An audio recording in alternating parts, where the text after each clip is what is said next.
7:56 de la mañana, amigos, le damos la bienvenida a Duberlí Rodríguez, presidente de la Corte Suprema del Poder Judicial. Doctor, gracias por estar con nosotros, gracias por acompañarnos. A ver, en lo inmediato, declaraciones de Alejandro Toledo, que viene declarando mucho pues a cadenas internacionales, ayer a CNN, se ha declarado como un perseguido político prácticamente, pero en el fondo de toda su argumentación, que bueno, está evidentemente jugando a la tribuna internacional. Yo creo que hay un tema central en el razonamiento de Toledo, es la prisión preventiva, en mi caso, es draconiana, no se justifica. Toledo, el mensaje finalmente que él proyecta es: yo no me voy a presentar ante la justicia porque me están ordenando la prisión y yo tengo derecho a brindar mis descargos. Nosotros hemos conversado antes del tema, usted nos ha dicho que incluso esa medida, en su momento, pues se podría modificar si es que el juez lo ve así. Pero hay un entrampamiento, número uno, en eso, y número dos, la prisión preventiva es una figura que se entiende internacionalmente, que se justifica internacionalmente, o puede ser considerada o interpretada como una medida bastante dura. Bueno, la prisión preventiva es una medida provisional en primer lugar, vale decir, no es permanente en el tiempo, está sujeta a la propia conducta procesal del investigado, pero si el investigado de manera reiterada, de manera sistemática, desacata los llamados de la justicia, las condiciones para que eso varíen no se van a modificar. Ahora, en cuanto a la persecución política, tendría pues el señor Toledo decir qué partido político lo persigue, y tendría que decir que el Poder Judicial es una suerte de partido político, y yo eso lo descarto tajantemente. Los jueces del Perú, en primer lugar, no han sido designados ni siquiera por el Congreso de la República, tampoco por el Poder Ejecutivo, son nombrados por un órgano constitucional autónomo que se llama Consejo Nacional de la Magistratura, superando un concurso muy riguroso. Y en esas condiciones llegan los jueces a ser nombrados. Y por último, incluso existe la prohibición expresa de que un juez esté inscrito en un partido político, y mucho menos hacer labor política partidaria. Entonces, ese argumento ya es un argumento reiterativo que no tiene sustento, porque si fuera así que hay persecución política, también la pregunta: ¿quién lo persigue? ¿Quién lo persigue? Y que nosotros... Él dice que el fujimorismo, de alguna forma, bueno, ¿no? Que el fujimorismo tendría secuestrado o chantajeado al gobierno actual. Entonces, eso es un poquito la interpretación que yo entiendo él quiere proyectar. Ni el fujimorismo, ni el aprismo, ni el Frente Amplio designan a los jueces del Perú. De tal manera que ese es un argumento que no tiene consistencia. Ahora, yo lo que puedo decir es que los jueces peruanos garantizan un debido proceso. Él, por ejemplo, él no tiene la condición ni siquiera de acusado, está solamente investigado. Como investigado. Vale decir, él todavía lo ampara la presunción de inocencia. Pero ¿por qué se dictan las prisiones preventivas? Para justamente asegurar la concurrencia de un investigado al proceso. Él dice que sale cuando no tenía una orden de captura, que estaba trabajando en su libro con su mujer, que también está trabajando en su propio libro. Entonces, él sale del país cuando no está. Entonces, por eso él considera la prisión preventiva, entre otras cosas, un exceso. Es que cuando él sale no se conocían las declaraciones de Odebrecht o Barata. ¿Me entiendes? Son hechos posteriores, y por eso que se abre un nuevo proceso, porque por el tema de Coteva pues ya venía siendo procesado e investigado hace como 3 años atrás. Entonces, en ese proceso él tenía comparecencia, pero al conocerse nuevos hechos, la Fiscalía solicita, digamos, que son hechos trascendentes, son testimonios trascendentes. Y por otro lado, él no ha sido, la orden de prisión preventiva no ha sido dictada de manera secreta. Se ha convocado una audiencia de prisión preventiva a la cual ha sido también citado él, y si no ha querido venir es ya de su responsabilidad, pero él ha tenido ahí sus abogados, incluso tenía 2 abogados.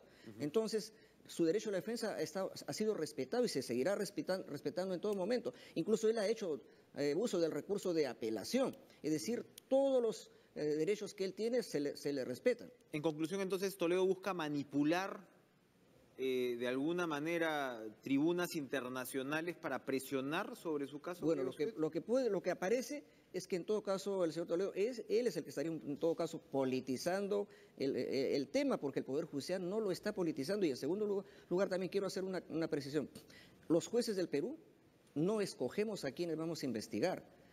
El Poder Judicial no es el que investiga, el que escoge a las personas que van a ser investigadas y sometidas a un proceso es el Ministerio Público. El Poder Judicial solo en este momento resuelve pedidos de medidas cautelares como embargos o prisiones preventivas, y eventualmente cuando se formulara una acusación por la Fiscalía habrá lo que se llama juicio oral, que es la etapa más importante del proceso penal, y recién ahí se establecerá si es culpable o es inocente. En el Poder Judicial nadie está diciendo que el señor Toledo es culpable y como ninguno de los otros procesados. Él tiene la condición de investigado.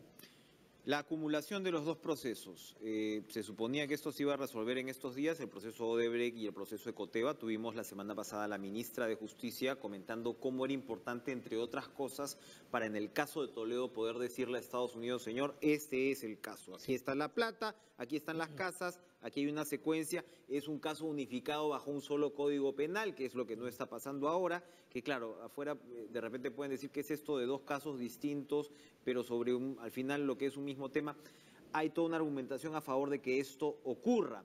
El señor Joseph Maiman, que entiendo yo se quería acoger a la colaboración eficaz, había pedido además que se acumulen estos procesos. Hay otras personas como la procuradora, y bueno, hemos escuchado a penalistas, incluso como Julio Rodríguez, que dicen que no sería bueno acumular porque los casos están en distintos estados. Entonces, Ecoteva ya está culminando, está avanzando, y de alguna manera el hecho de estar en distintas etapas entorpecería pues a la hora de acumularlos. ¿Qué piensa usted? A ver, yo lo que pienso como ciudadano es que no pueden haber dos procesos paralelos básicamente sobre los mismos hechos. Entonces, el sentido común aconseja a que se junten los dos procesos. Ahora el problema viene, ¿cuál se acumula a cuál? ¿Cuál proceso a cuál proceso? Por el sentido de la lógica diríamos que el caso Ecoteva, como tiene más tiempo y está prácticamente terminando la investigación, sería el proceso que podría jalar al nuevo. Pero también por el principio de especialidad, habiéndose creado un nuevo sistema anticorrupción con vigencia nacional, también tendría lógica acumularlo al nuevo. Pero ese tema yo creo que tiene que la Fiscalía en primer lugar ponerse de acuerdo, los fiscales de los dos casos, y establecer con cuál se quedan. Y los jueces en su momento van a decir su palabra, o sea, los jueces no son los que van a promover de oficio la acumulación, la tienen que solicitar las partes, vale decir el Ministerio Público, la Procuraduría y también los propios imputados. Pero ahora, no es física nuclear, ¿no? Tampoco, o sea, es decir, la acumulación de un lado a otro, un fiscal se puede tomar conocimiento de lo que se ha avanzado hasta ahora y sencillamente continuar con esa tarea, ¿no? No hay una competencia entre los fiscales. Exacto. O sea, la investigación tiene que ser única, una sola investigación para que haya una sola acusación y haya un solo juicio oral. Entonces yo, digamos, creo que debía acumularse. ¿Cuál se acumula a cuál proceso? Eso lo deben debatir justamente los fiscales con los jueces en su momento, pero ya hay audiencias ya convocadas y que han sido suspendidas, pero yo recomendaría en todo caso al Ministerio Público a que tome una posición única, porque no puede ser que uno diga que se acumule a Ecoteva y otro diga no, que se acumule a Odebrecht. Entonces, puede interpretar como una territorialidad. Y finalmente, como también he dicho en otro momento, es conveniente incluso para los fines de la detención con fines de extradición que haya un solo proceso, porque si no, la justicia norteamericana va a decir, como usted dice, ¿qué es eso que hayan dos procesos y que hayan dos mandatos de prisión preventiva? Entonces, sobre finalmente un caso que está vinculado al otro, evidentemente. Así es, ¿no? Yo creo que mucho ayudaría, digamos, para los fines de la justicia del propio señor Toledo, porque aquí yo no puedo estar dando, digamos, recomendaciones a las partes, porque no me corresponde, digamos, yo creo que conviene a que se junten los dos casos porque hay conexión, no son delitos totalmente diferentes, ¿no?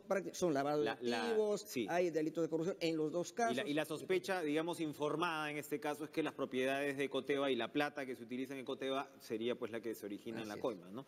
Muy bien, ahora, el habeas corpus presentado por Keiko Fujimori, ella ha afirmado este fin de semana que es nuevo, es un poco, hay un sentido casi periodístico en su declaración, de decir que no es como los 3 habeas corpus o 4 habeas corpus. Creo que como 5 habeas corpus. Son 5 en realidad, 5 que se han presentado y que han ido siendo desechados, me parece todos a nivel de Tribunal Constitucional. El último fue rechazado por el Tribunal Constitucional justo antes de la segunda vuelta, si no estoy mal. Y bueno, yo me pregunto qué va a cambiar con este nuevo habeas corpus. El último habeas corpus fue, todos los magistrados lo votaron, excepto el señor Sardón, que sí votó, vamos a decirlo de alguna manera, a favor de Alberto Fujimori, y la conformación del TC no ha cambiado, y no sé si los argumentos hayan cambiado demasiado. Keiko Fujimori está haciendo énfasis en el tema del secuestro agravado, que pareciera que no era lo más importante en los anteriores habeas corpus. ¿Qué cosa quiere decir con esto? Bueno, ¿Por qué tanta tensión con el bueno, secuestro yo agravado? habiendo tenido participación en algún momento en el proceso penal, prefiero, digamos, no hacer comentarios, digamos, mayores sobre el tema, pero yo... Usted fue la segunda instancia Así es, de en tal que manera ratificó la que sentencia. no sería, digamos, éticamente correcto que yo me pronuncie sobre el tema, pero lo que he dicho es que las personas que se consideren perjudicadas en sus derechos, sobre todo a la libertad, pueden hacer uso, digamos, de los recursos que les franquea la ley, particularmente el habeas corpus. Pero como usted lo acaba de indicar, el argumento que he escuchado, porque eso ha sido publicado en los diarios ayer, de que el argumento de fondo que se está, digamos, planteando es que se cuestiona el tema de la figura del secuestro agravado, que sería, digamos, secuestro simple, si es que habría secuestro, o en todo caso se niegan que haya habido la figura del secuestro en agravio de Gorriti y de Dyer, ¿no? Pero ese es un tema que obviamente en su momento fue discutido, pero ahora me parece que lo quieren poner nuevamente sobre la... El secuestro agravado es el mayor candado que tendría Fujimori para acceder en general a beneficios penitenciarios, Claro, incluso más que el homicidio culposo y las lesiones graves. efectivamente, hay una ley, una norma en el Código Procesal, el Código de Ejecución Penal que prohíbe, digamos, otorgar beneficios penitenciarios cuando hay la figura de secuestro agravado. Pero si esta figura, digamos, fuera modificada, digamos, en el ámbito legislativo, es decir, en el Congreso, o también pudiera ser modificada eventualmente si es que, digamos, tuviera, digamos, acogida el habeas corpus, claro, variaría la situación y, por tanto, las pretensiones en respecto a beneficios penitenciarios. Ahora, doctor, usted estaba recordando que efectivamente usted pues, fue parte de este proceso como segunda instancia, ratificó la sentencia y ahora... entiendo que usted reserve su opinión en muchos temas a propósito, pero ahora se está viendo que el Consejo Nacional de la Magistratura probablemente investigue a César San Martín, que fue el juez de primera instancia. El señor Noguera, el consejero Noguera, es el que está impulsando esta investigación. ¿Esto lo incluiría a usted, a Duberlí Rodríguez, en alguna Bueno, instancia? por lo que tengo entendido, la investigación ha sido personalizada.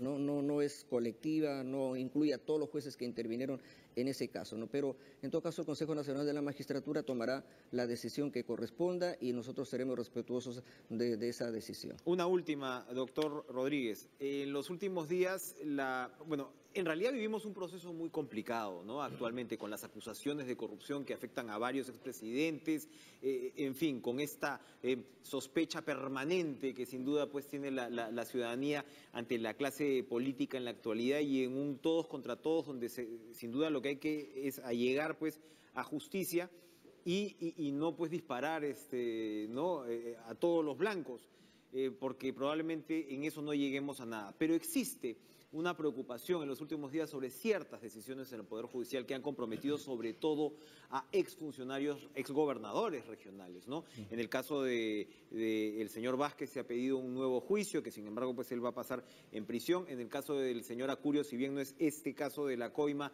había un tema con el CAFAE, con más de 20 millones de soles, que tampoco se aceptó la detención preventiva.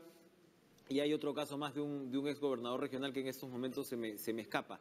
Y bueno, hay sospechas pues de qué cosa está pasando en el Poder Judicial, si el Poder Judicial no está reaccionando de manera correcta para castigar la corrupción, sobre todo si es que estamos viendo que va a tener que enfrentar pues un proceso como el de Odebrecht y anexos. Bueno, existen varios exgobernadores o expresidentes regionales que están sometidos a procesos penales y algunos incluso con prisión. Pero, el ayacuchano era el otro, ¿no? Sí, Corima. Sí. Bueno, aquí han habido dos pronunciamientos digamos, de los órganos jurisdiccionales. En el caso del señor Vázquez Valera, no es que se lo haya absuelto por lo que tengo conocimiento, sino simplemente por alguna irregularidad procesal. La sala de apelaciones ha dicho que se realice un nuevo juicio y como esta persona estaba con una detención ya bastante prolongada, le han ordenado su libertad, pero es decir, no ha sido formalmente declarado inocente. Ahora, en el otro caso sí había una condena. El de Oscorima sí había una condena y la Sala Suprema permanente ha considerado que no se digamos, daba el delito que se le imputaba y por tanto ha sido absuelto. Yo no me puedo pronunciar ni a favor ni en contra de una u otra decisión porque no me compete, pero también sí tengo que decirle que hay decisiones que son a veces impopulares, que no tienen el respaldo de la ciudadanía, pero así son las decisiones de los jueces y lo que yo tengo que decir es que se tienen que respetar. ¿Usted las respalda en general? No las respaldo en general, sino que pido que, como todos o no, que se respeten las decisiones de los jueces. Y porque además se pueden cuestionar a través de los recursos que la ley establece. que es lo que tocaría en este caso. Así es. Duberly Rodríguez, presidente del Poder Judicial, gracias por estar con nosotros, doctor. Como siempre, 8:11 de la mañana, vamos a irnos a una pausa. Regresamos con mucho más en TV Perú Noticias. No se vayan.